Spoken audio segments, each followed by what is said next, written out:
Hello friends, நீ நான் காதலின்ற எபிசோடில் என்ன நடக்கலாம் அப்படிங்கிறத பற்றி பார்க்கலாம். இன்றைக்கான எபிசோட் அதிரடியான எமோஷனல் எபிசோட் அப்படின்னே சொல்லலாம். ராகவ் இங்கேருந்து கிளம்புனதுலேருந்தே அதை நினச்சிக்கிட்டு அபி ரொம்பவுமே ஃபீல் பண்ணுறாங்க. இப்போ ஃபோன் எடுத்து ராகவுக்கு ஃபோன் பண்ணுறாங்க. ராகவோட நம்பர் வந்து சுவிட்ச் ஆஃப், நாட் ரீச்சபிள் இந்த மாதிரியே வந்துகிட்டு இருக்கு. இப்போ அபி ரொம்பவுமே ஃபீல் பண்ணிகிட்டு இருக்காங்க. இங்கே பார்த்தோம் அப்படின்னா ராகவ் ஒரு குடனில் கட்டி போட்டு வச்சுருக்காங்க. இப்போ முரளியை வந்து வில்லனுங்கிற பேரில் காமெடி வில்லன் மாதிரி வராங்க. ஆனால் என்னன்னா முரளி வந்து நான் நேற்று கூட நினச்சேன் ராகவ் பக்கத்தில் வந்து பேசுகிறாங்க, எப்படி முரளியோட குரல் வந்து ராகவ் தெரியாமல் இருக்குது, யாராணின்னு கேட்குறாங்க அப்படிங்கிற மாதிரி தான் யோசித்தேன்.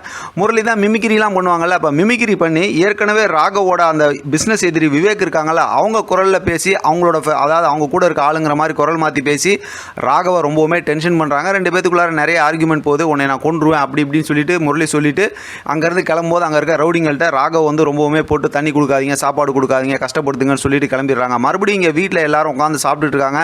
அபி ராகவை தேடிக்கிட்டே இருக்காங்க. அதை பார்க்குற முரளி வந்து ரொம்ப கோவப்பட்டு உனக்காக தான் சீக்கிரம் நான் அவனை கொன்றுவேன் அப்படிங்கிற மாதிரிலாம் சொல்லிட்டு உட்காந்துருக்காங்க. இப்போ முரளி வந்து இந்த மாதிரி பேசிட்டு இருக்காங்க. அபி வந்து ராகவை தேடிக்கிட்டே இருந்தாலும் ஒரு கட்டத்தில் பார்த்தோம்னா அப்படியே அந்த கவலையிலேயே அங்கேருந்து எந்திரிச்சு போயிடுறாங்க. ஏன்னா ஃபோன் அடித்து சுவிச் ஆஃபில் இருக்கிறதுனால. இப்போ அடுத்து பார்த்தோம் அப்படின்னா அஞ்சலியை செக்கப்புக்கு கூட்டிகிட்டு போகணும்னு சொல்லிட்டு முரளி கிளம்புறாங்க. அப்போ பார்த்தோம் அப்படின்னா அனு தான் வீட்டில் இருக்காங்க. எல்லாரும் எந்திரிச்சு போனதுக்கப்புறம் அனு வந்து நைஸாக மாமா இருக்கார்ல, அவங்கள வந்து மனோகரை வந்து கூட போகணுங்கிற மாதிரி சொல்லிடுறாங்க. தனியாக போனால் இது ஆபத்து வந்துடும் சொல்லிட்டு. இப்போ பார்த்தோம்னா அபி வந்து அதாவது ராகவ் வந்து அந்த பாண்டிச்சேரி ஆஃபீஸுக்கு போகவே இல்லைன்னு சொல்லிட்டு அணுகிட்ட சொல்லி அழுகுறாங்க. இப்போ உடனே ஆகாஷை வர சொல்லிடுறாங்க. ஆகாஷ்கிட்ட இந்த விஷயம்லாம் சொன்னதுமே ஆகாஷ் அவங்களோட ஃப்ரெண்டுக்கிட்ட ஒரு நம்பர், அதாவது கார் நம்பரையும் இந்த மொபைல் நம்பரையும் கொடுத்து எங்கே இருக்காங்க என்ன இதுன்னு விசாரிக்க சொல்லிடுறாங்க.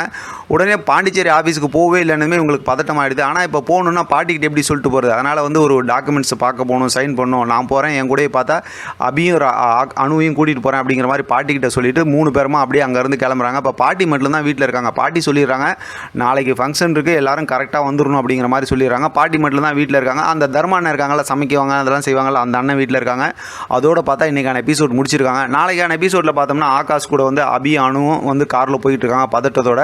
இப்போ பார்த்தோம் அப்படின்னாக்கா நமக்கு ஏற்கனவே ப்ரொமோவில் காட்டின மாதிரி இப்போ ராகவை அதாவது வந்து முரளி கடத்தி வச்சிருக்கிறாங்க அப்படின்னாக்கா கண்டிப்பாக சீரியலை வந்து முடிச்சிருவாங்க அப்படிங்கிற மாதிரி தான் சொல்லிகிட்டு இருக்காங்க. ஆனால் ராகவுக்கு ஏதாவது ஆகிடுது, அதாவது ஆக்சிடென்ட் இந்த மாதிரி ஏதாவது நடக்குது அப்படின்னா சீரியல் கண்டினியூ ஆகும் அப்படிங்கிற மாதிரி சொல்லியிருந்தாங்க. ஆனால் இப்போதைக்கு ஸ்டோரியை பார்க்கும்போது இந்த ஒரு 2 நாளாக நான் விசாரித்த வரைக்கும் இப்போ வந்து முடிக்க மாட்டாங்க, ஸ்டோரி வந்து கண்டினியூ தான் ஆகும் அப்படிங்கிற மாதிரி தான் சொல்லியிருக்காங்க. நிறைய இடத்துல கேட்டது பார்க்கலாம். அடுத்தடுத்து நமக்கு இந்த வாரத்துக்கான ஸ்டோரி இன்னொரு 2 நாள் போனதுக்கப்புறம் நம்ம தெளிவாக ஒரு முடிவு பண்ணிக்கலாம். இதை பற்றின உங்களோட கருத்து கமெண்ட் பாக்ஸில் தெரியப்படுத்துங்க. தொடர்ந்து ஆதரவு கொடுங்க. தேங்க்யூ ஃப்ரெண்ட், தேங்க்ஸ் ஃபார் வாட்சிங்.